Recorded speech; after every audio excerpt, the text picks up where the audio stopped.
All right, for more on this, let's now speak to SABC News Correspondent Sherwin Bryce-Pease, joining us live from the US. Sherwin, of course, in the wake of Reverend Jackson's passing, and as tributes continue to pour in from across the political global spectrum, South Africa, of course, included, how are Americans firstly processing this great loss?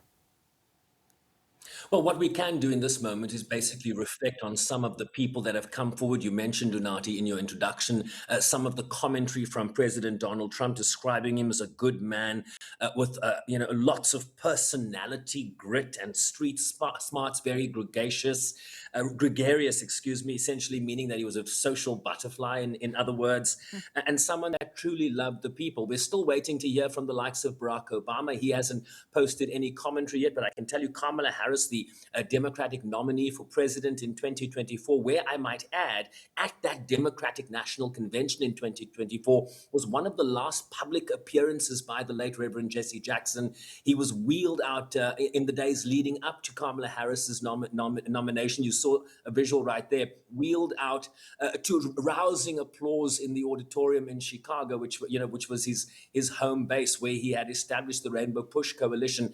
And he didn't speak Unati at that 2024 convention. He just sort of was wheeled out, waved at the audience, but you could see the physical ailing of the Parkinson's disease, which he had been diagnosed with some years earlier. The inability to walk, the inability to speak.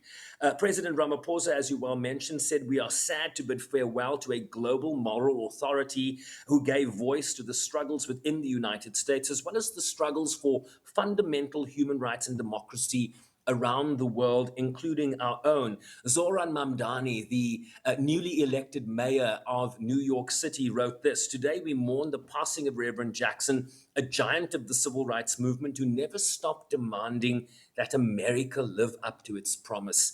He marched, he ran, he organized, and he preached justice without apology. May we honor him not just with words, but in struggle." And then I mentioned Kamala Harris. Reverend Jackson was one of America's greatest patriots. He spent his life summoning all of us to fulfill the promise of America and building coalitions to make that promise real.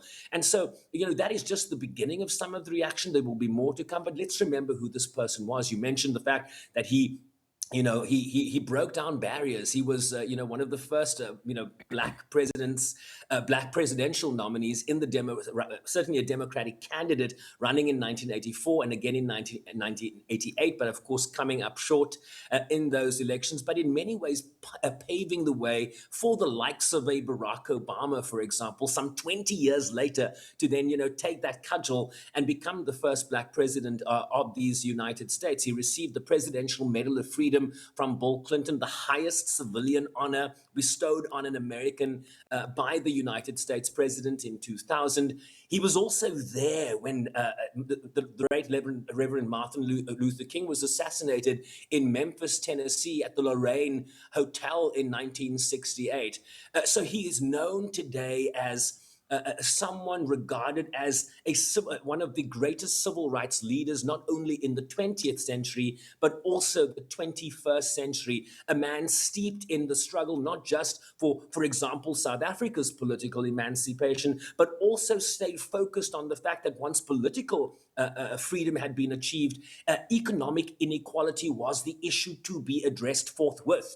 Not only in South Africa, but also something he took on in the United States. I recall that in 2021, as recently as 2021, the Reverend Jackson Unati was arrested protesting outside Capitol Hill for the preservation of voting rights legislation in the United States and for a $15 minimum federal wage, which has still not been achieved in the United States. But these are the issues that populated his circumstance late into his life, when eventually Parkinson silenced him, made it difficult for him to communicate, made it difficult for him to do the things that he did right up until the end. So certainly an icon, not only in the United States, but very much for struggles around the world. Yeah, absolutely. And I mean, you talk about around the world, as one leader in the UK also put it, Jesse Jackson was a direct connection to the great era of civil rights. And he was also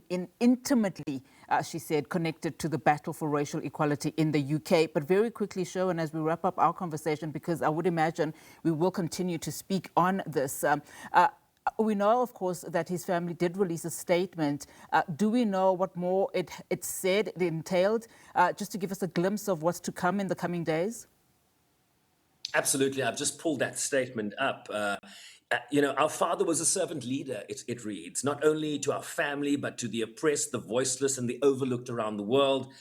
We shared him with the world, and in return, the world became part of our extended family. His unwavering belief in justice, equality, and love uplifted millions. We ask you to honor his memory by continuing the fight for the values he lived by. And of course, Anati, you and I can agree that those are values and those are fights that must continue, particularly when we talk about economic equality, something that is proliferating the debate, the SONA debate that you're having currently in South Africa's National Assembly. They talk about public observances, Anati, that will be held in Chicago, final arrangements for Reverend Jackson's celebration of life, including all public events, will be released by the Rainbow Push Coalition, www.rainbowpush.org or at www.jessejacksonlegacy.com. So those details, the logistics still probably being ironed out. This is just new information. He's passing overnight. So we will get clarity on some of the public tributes that will be held in the days and weeks ahead. And of course, his sending off, the funeral, has not been announced yet by the family.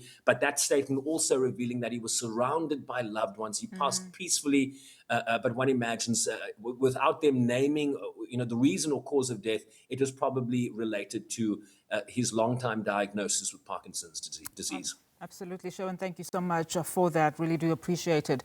Sherwin Bryce-Pease, our correspondent in the US. Of course, American civil rights leader Jesse Jackson died at the age of 84.